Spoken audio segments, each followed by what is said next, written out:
Welcome, everybody. If someone were to come to me and say, "Hey, David, are you anti war or pro war as a general concept?"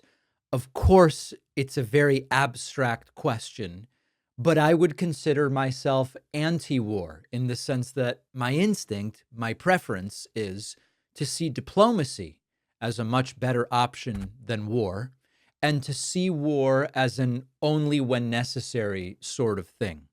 Now, Donald Trump swore up and down that he was the anti war candidate. He said this in 2016. He said this in 2020. He said this in 2024. He said he would easily stop and prevent and get us out of, if it started, World War III. He's the peace president, the guy who said Obama would bomb Iran simply to save face. And that is the very same Donald Trump now ordering Iranian civilians to evacuate Tehran. It's not a typo. It's not a joke.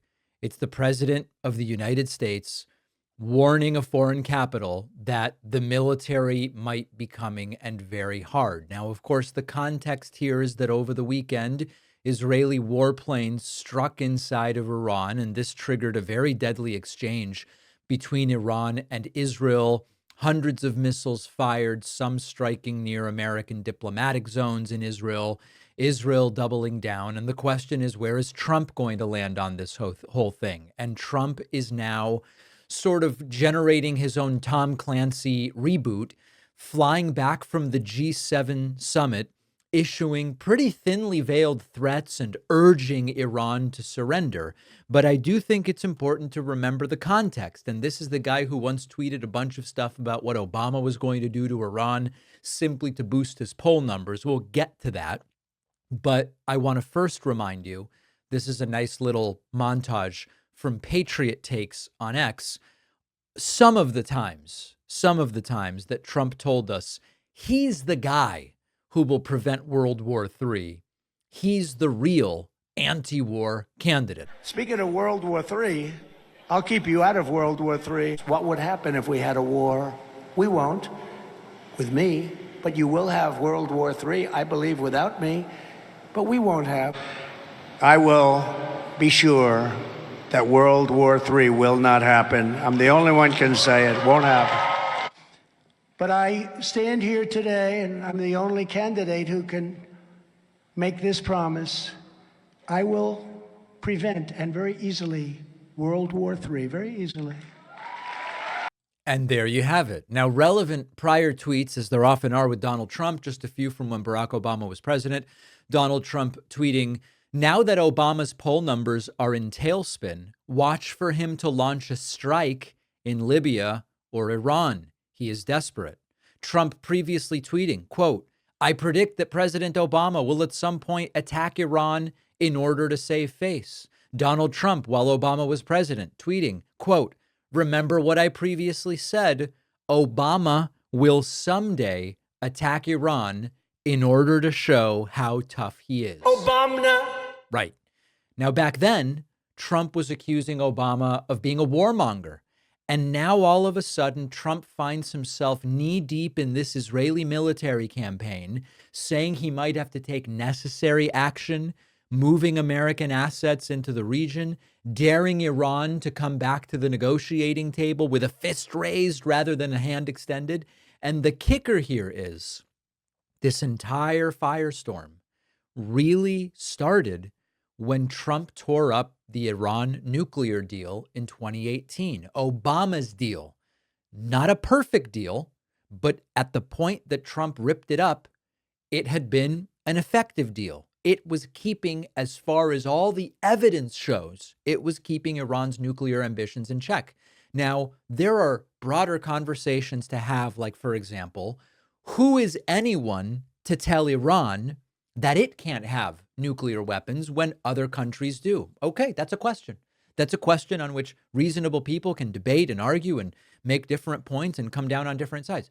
Or what about, should it be countries that do or don't have nuclear weapons that get to decide? These are all fair questions. But understand that as far as the evidence, not the bluster we were hearing. Oh, they're developing nuclear weapons even though they signed the deal. Well, we didn't have evidence of that at the time. What we know is that Trump got out of the deal because he didn't like it, because he didn't like that Obama's name was on it. Trump said he would get a better deal. Instead, we got nothing.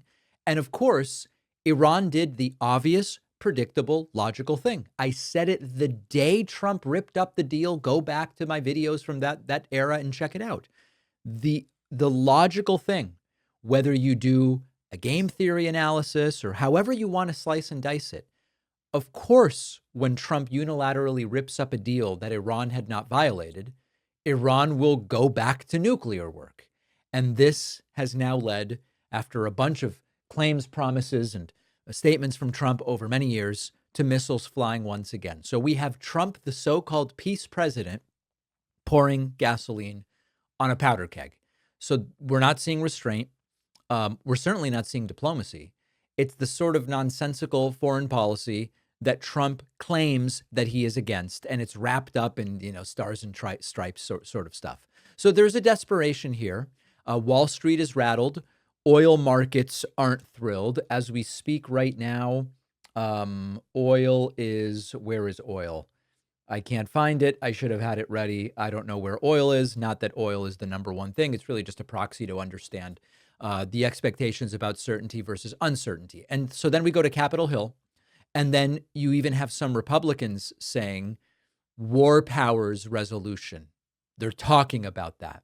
So what happened to Donald Trump's big anti-war energy?